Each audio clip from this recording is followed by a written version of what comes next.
Olá, bem-vindos! Este é o HPcast, o podcast e videocast da HP Soluções Auditivas.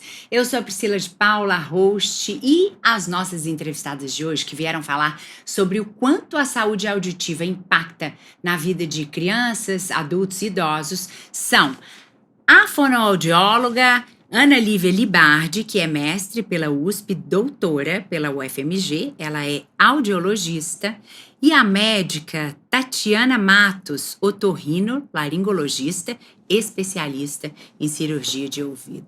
Bacana poder dividir esse bate-papo com vocês. Tatiana, a gente sabe que hoje em dia os estudantes de medicina não estão querendo fazer essa especialização porque leva muitos anos para vocês se formarem otorrinos com essa especialidade, que é a sua. Seu caminho foi longo, né?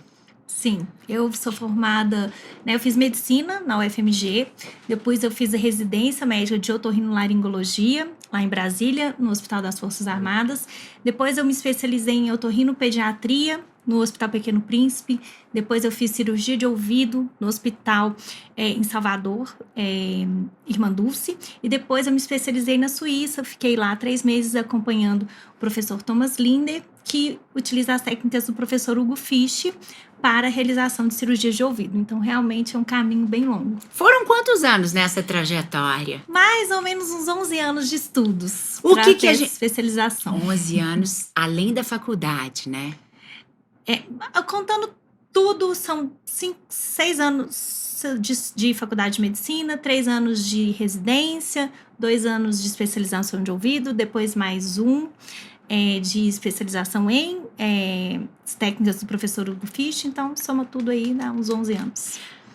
Ana, a gente entende que ela, então, é uma especialista que vai saber falar e tratar os pacientes, né, obviamente. Com certeza. Agora, e você, a sua trajetória? A minha trajetória, eu me formei em Marília, na Unesp de Marília. Assim que eu formei, eu quis ir pro maior centro que a gente tem aqui no Brasil, que é a referência na parte de audição, que é o Centrinho de Bauru. Então, eu fiz uma especialização em saúde da infância lá.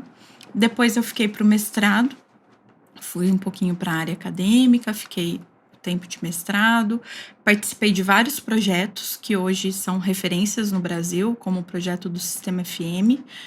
E, por uma questão pessoal, me mudei para Belo Horizonte, onde eu tive um pouquinho de dificuldade na inserção de emprego e tudo mais. Foi onde eu falei, vou voltar a estudar, que pelo menos eu estou em contato com a profissão, conhecendo novas pessoas, né, parceiros de trabalho. E foi onde eu fiz o meu doutorado na UFMG. Fiz o doutorado, daí logo em seguida fiquei para fazer o fellowship em implante coclear. Aí depois de um tempo, concomitante até com o doutorado, eu consegui um trabalho na parte de diagnóstico, então fui fazendo as duas coisas. E hoje nós estamos com a HP Soluções Auditivas, há 2 anos. Ninguém tem dúvida, depois de ouvir essa síntese sobre os currículos, de que vocês são autoridades nesse assunto. Então vamos falar sobre os impactos da perda auditiva ou de problemas auditivos, né? O impacto, ele começa logo que a pessoa já não está conseguindo perceber ou ouvir ou processar os sons, independentemente da idade, doutora Tatiana? Na minha experiência de consultório, sim, né? Todo mundo que já passou pela situação de ter uma rolha de cerume, que é uma situação muito simples, que é resolvida no consultório, ali em uma simples consulta. O que é isso? É cera em excesso? Isso, já pode entender o que é ficar com o ouvido tampado e perder a audição daquele lado. Então, geralmente, por má utilização do cotonete, né, da haste flexível ali de algodão, o paciente acaba empurrando a cera e formando uma rolha, e aí aquele ouvido tampa. Só nesse momento dele tampar, o paciente já começa a ter irritação, zumbido, plenitude, que é quando o ouvido fica dando uma pressão, ele já fica bastante incomodado. Então, a gente pode dizer que o impacto da perda auditiva em qualquer idade é realmente algo terrível, né? O paciente às vezes chega lá desesperado no consultório porque por poucas horas ele vem sofrendo com esse sintoma. Então imagina isso numa criança, num adulto ou num idoso ao longo do tempo, né? O impacto ele vai sendo profundo ali na vida pessoal, profissional de todos nós. E como é que é feito esse trabalho diagnóstico para poder entender o que exatamente o paciente tem que leva a isso e, de repente, o que causou, né, esse problema da perda auditiva? Então, em geral, o paciente vai ao consultório, né, do otorrinolaringologista, a gente vai fazer um exame físico. Uma vez que o ouvido tem uma rolha de cerume, a gente vai remover. Mas se o paciente tiver o que a gente chama de otoscopia normal, que é olha lá dentro do ouvido, não tem nada, aparentemente está tudo bem, aí nós vamos solicitar exames auditivos, que é até o que vai entrar o que a minha colega aqui faz, que são os exames que vão me dizer se o paciente escuta e o quanto ele escuta. Então, a gente tem diversos exames, né? O arsenal é grande, tanto para pacientes que respondem, que é a audiometria, que depois ela pode falar melhor do que eu sobre esse exame, quanto outros exames para aquele paciente que não sabe responder. No caso das criancinhas, por exemplo, que acabaram de nascer, né? A gente faz exames para avaliar a audição que não precisam da resposta do paciente, que são exames que indiretamente vão dizer se aquele paciente escuta ou não. Depois de fechado esse diagnóstico, a gente pode avaliar as possíveis causas e também os tratamentos. E quais são esses exames? Até para que os pacientes entendam, porque às vezes eles estão na mão de um médico otorrino que não é especialista. Sim. E esse médico vai indicar um exame que é muito simples e que não vai ser capaz de indicar todo o problema.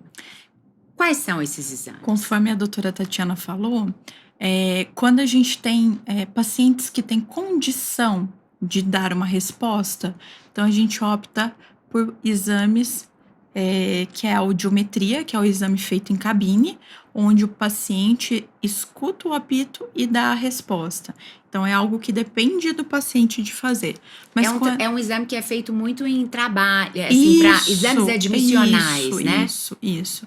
E quando a gente tem pacientes que não dão conta de realizar esse exame, aí a gente tem outras opções, que geralmente a gente tem os potenciais evocados auditivos, o estado estável, né?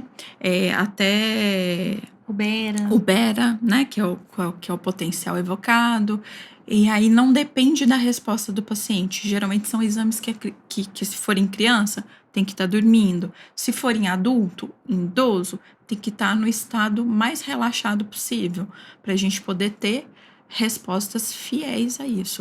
E na criança, hoje é super importante o tema da triagem auditiva, que ela veio para ficar e nos mostra o quanto é importante a gente conseguir rastrear essa criança recentemente, que é o tempo oportuno para a gente poder seguir com os tratamentos que são recomendados para aquele caso. Essa triagem é o teste da orelhinha na maternidade? Isso. E as maternidades que não oferecem? E já é oferecido pelo SUS? Sim. Tá, então, teoricamente, todas as crianças que nascem hoje no Brasil vão ter essa triagem. Isso. Agora, quando você diz, doutora Ana Lívia, que os testes em crianças devem ser feitos, no caso, com a criança dormindo, é porque às vezes você vai colocar um ruído muito alto e se a criança não tiver nenhuma reação, já é um indício? O que a gente, para leigo, o que a gente pode dizer? Por que tem que estar dormindo? Na verdade, a gente depende, o BERA, né, que é o mais comum, a gente faz esse tipo de exame com a criança no estado dormindo ou sedado ou sono natural, e a gente avalia respostas do nervo auditivo para cima. E quando a criança ela está em movimento, a gente tem respostas musculares que pode mascarar essa resposta que seria uma resposta auditiva. Então, por isso do É sono. por causa do equipamento que é utilizado, né? O equipamento que a gente utiliza, ele vai ter que detectar o que a gente chama de ondas. Isso. E aí, essas ondas precisam ser muito bem detectadas, muito bem avaliadas, porque é um diagnóstico em que ele precisa ser muito bem feito. E o especialista, né, o audiologista, ele não pode ter interferência. E a musculatura, né, o movimento do paciente pode alterar essa onda, que é detectada pelo aparelho. Então, uma simples sucção, que é algo que acalma um bebê, pode interferir. Então, por isso que eles têm que estar no sono natural ou sedado. Super importante para que as pessoas entendam, né? Que se elas tiverem algum nível de perda auditiva, pais e mães que percebem que os filhos têm, que elas entendam como que é como são feitos esses exames, para que elas, na hora que consultarem um especialista, elas tenham certeza de que estão tratando com alguém que conhece. Né? E como também a gente pode ter uma perda auditiva, algumas vezes até temporária, principalmente no inverno, em decorrência de catarro no ouvido, né? O nariz, quando ele fica encatarrado, quando esse catarro vai parar no ouvido, pode levar a uma perda auditiva.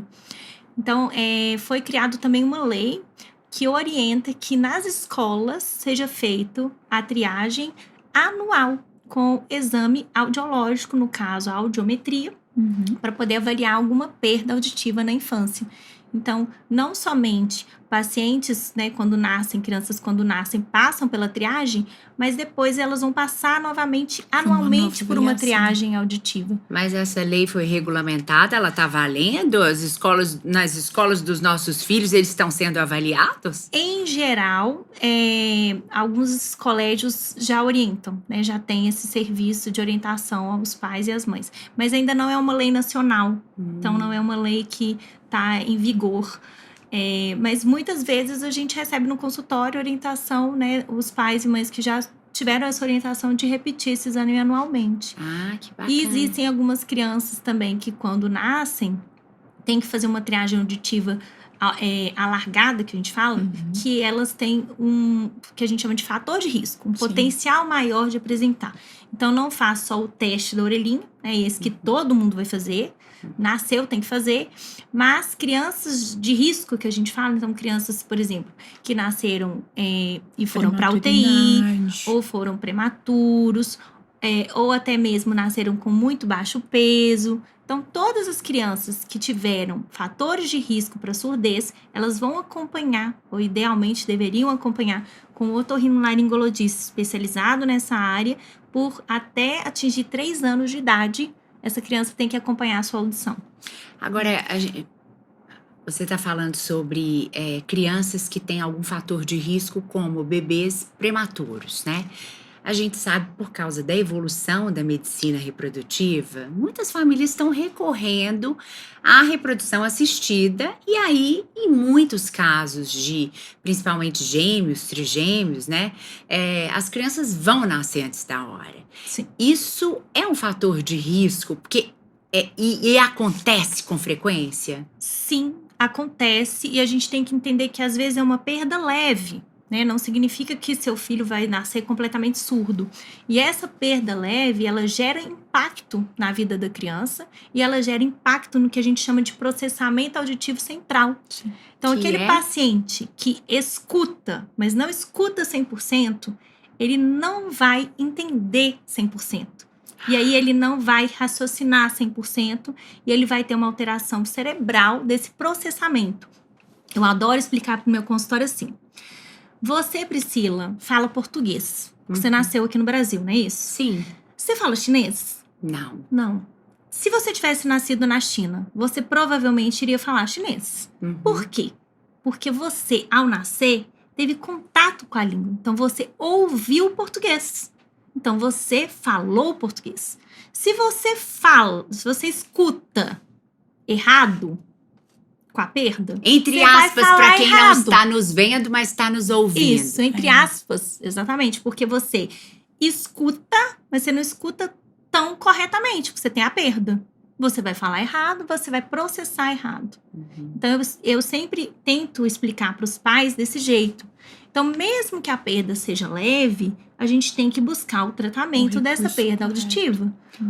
Porque Porque daí senão ela vai impactar numa vida inteira de processar errado no cérebro. Porque você escuta com o seu ouvido, mas você entende com o seu cérebro. que é isso que a gente já estava falando em outros podcasts aqui, sim, né? Sim.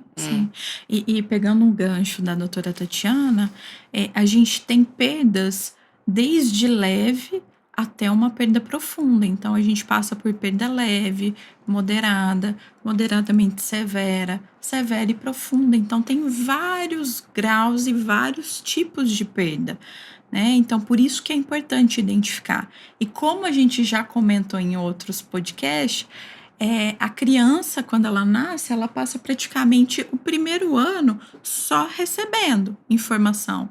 Por isso que é importante a estimulação da linguagem. E daí é depois, lá para os 8 em diante, que ela começa com o balbucio e depois vem as primeiras palavrinhas. Então, se é uma criança que escuta, mas tem uma dificuldade aí, ela vai ter alguns sons que ela não vai compreender da maneira correta. Antes de perguntar sobre como é o tratamento, né, e quando que se decide ali se vai se usar um aparelho, se vai se fazer um implante, uma pergunta que pensei aqui, de repente, esse diagnóstico, correto? A gente já falou em outros podcasts sobre quando o equívoco na análise acaba fazendo com que uma criança ou um adolescente sejam diagnosticados com transtorno de déficit de atenção. E, na verdade, é um problema no processamento do que a gente escuta ou não, né? No caso de quem tem esse problema no processamento. Há muitos casos, então, por causa de um diagnóstico errado de que o problema da audição era o que causava a dificuldade de compreensão, a dificuldade de concentração. Tem muito isso hoje? Infelizmente, tem. Muitas vezes, por falta, né, de realização desses exames de triagem, que a gente fala, os pais ficam perdidos quando o paciente começa a apresentar sinais e sintomas. E muitas vezes, talvez até por hoje em dia se falar muito, né, em transtorno do espectro autista, em déficit de atenção, os pais são levados a procurar esse tipo de diagnóstico. Então, primeiramente, né? Isso. Então, eles procuram um neurologista, um pediatra, tentam fazer esse diagnóstico e algumas vezes pulam a etapa da avaliação auditiva. Mas é fundamental que tanto o pediatra quanto os pais saibam que toda criança, antes de receber um diagnóstico do espectro autista ou de déficit de atenção, ele tem que ter tido a audição avaliada. Sim. É obrigatório. E de forma adequada. Com todos esses processos, né? Todos esses exames. De preferência com um médico que trabalhe com isso, um otorrinolaringologista que trabalhe com isso. Porque se você só pedir um exame e você não souber interpretar, você corre o risco de não fazer um diagnóstico adequado. Né? Então, é importante que você faça um bom exame físico, solicite os exames adequados e saiba ler esses exames, para que você saiba orientar corretamente essa família. É a melhor conduta, né? Então, não vá em qualquer otorrinolaringologista, não aceite um diagnóstico de autismo ou déficit de atenção sem ter realizado uma bateria de exames e conferir que essa audição do seu filho é realmente assim 100%, porque senão você está talvez perdendo a oportunidade de fazer um diagnóstico, em teoria até mais simples, né, do que um autismo, que é o diagnóstico de perda auditiva. E aí você vai estar medicando e eventualmente dando o remédio e nem vai estar tratando a causa, né? Ou seja, é um negócio que não evolui, porque você não está tratando o problema, né? Talvez aquele caso que aí acaba chegando na gente, é o caso difícil. É um autista que não está respondendo a medicação, é um autista que não está conseguindo evoluir na terapia, porque quando você vai realmente fazer uma avaliação completa, ele não é autista, ele é surdo. É uma surdez profunda, né? Muitas vezes é surdo, completamente surdo, né? Total. Tem uma surdez profunda, um paciente que não escuta absolutamente nada, claro que ele vai ser uma criança difícil, concorda? Uma criança que não escuta. Ele não escuta, não entende os comandos. Não como entende que os ele vai- comandos, como é que ele vai, né? E aí ele não fala, e é comum o autista não falar. Então vai tudo Sobretudo encaixando no autistas autismo. que têm um nível de Isso. suporte maior, né? Do Tipo nível espectro, 3, que isso. precisam de um suporte Isso. maior. E Pode aí, ser um na problema verdade, não é severo de autista. audição, de Isso. perda É auditiva. uma perda auditiva severa. Não é autista, é só surdo. Eu não sei nem o que dizer aqui depois disso, porque a gente fica com o coração, abre um buraco no peito, pensando nessas famílias que não tiveram o acesso a profissionais Sim. que entendem do problema, né? Agora, quando a gente está diante de profissionais que sabem, né, e que têm essa formação que vocês têm e a especialização para ter um diagnóstico, o que cabe ali? Cirurgia, tratamento, o que pode ser feito? No caso dessa criança com perda auditiva profunda, a gente vai ter que avaliar bastante a idade da criança. Porque como ela nunca escutou, o nosso cérebro, ele é muito inteligente, né? Ele é plástico. Se né? ele nunca escutou na vida, ele tem uma área ali para escutar, mas ela nunca foi usada. Essa área acaba sendo levada para outras funções. Tanto é que a gente sabe, né, que às vezes assim, o cego escuta mais. Uhum. Você já ouviu falar isso? Sim. O cego, ele vai ter um tato mais apurado. Aham. Então, se a criança não escuta, o surdo, ele começa a desenvolver também outras coisas. Então, ele percebe, às vezes, uma vibração. Ele também vai ser, talvez, alguém que vai... Talvez não enxergar mais, mas vai prestar muita atenção naquilo que ele enxerga. E aí, existe uma idade para que a gente possa realizar algum tipo de tratamento, que no caso do surdo, em geral, a indicação da cirurgia de implante coclear, né? Aquele que é uma surdez profunda. Entretanto, em algumas vezes esse paciente pode chegar muito tardiamente. Então, apesar da gente sim realizar o implante coclear, porque não tem outra forma dele escutar, a gente já orienta a família que talvez vamos ter que também encaminhar esse paciente para fazer libras, encaminhar esse paciente para poder talvez vivenciar ali uma escola para surdos, né? Para que ele possa trabalhar uma outra linguagem que não somente, né, escutar e falar. Uhum. Mas a gente não deixa de fazer o implante coclear porque ele vai escutar sons. E imagina num incêndio, um alarme alto. Ele precisa saber que está acontecendo esse alarme, esse incêndio, para ele se orientar. Então, pode ser que ele não vá utilizar a audição do implante coclear para falar, para poder se interagir, mas é importante para ele poder escutar uma buzina e não ser atropelado, para ele fugir de um prédio, né, em incêndio. Então, mesmo talvez não tendo como suprir a expectativa dessa família, desse paciente, falar um dia, porque ele não escutou muitos anos, a gente faz com que ele escute sons e seja encaminhado para ser reabilitado de outra forma da parte linguística. E no caso dos pacientes que têm uma perda auditiva que não é tão severa, cirurgias ou implante ou outros equipamentos ali, como esses aparelhos auditivos, são muito recomendados. Como que é? Em geral, se a perda não é profunda, né, se é uma perda leve, moderada, a gente vai partir do pressuposto que a gente vai conferir se não tem nada, nenhuma alteração anatômica, nenhuma outra alteração. A maioria das vezes, o tratamento vai ser o uso de aparelho auditivo, que a gente, na otorrinolaringologia, conhece como a ASE, que é um aparelho que vai ampliar, né, a audição, e aí vai amplificar e o paciente vai conseguir escutar com o limiar normal. E aí, depois desse atendimento médico, a fono entra para poder reabilitar. Parte da reabilitação. É isso mesmo. Quando a gente pensa na reabilitação do paciente implantado, a ideia, né, é que a gente faça com que ele desenvolva as habilidades auditivas. E quais são elas? A princípio, a primeira que até a doutora Tatiana falou, é a atenção. Então, a criança ela vai partir do pressuposto que ela vai começar a ter atenção aos sons. Depois, ela vai detectar esses sons.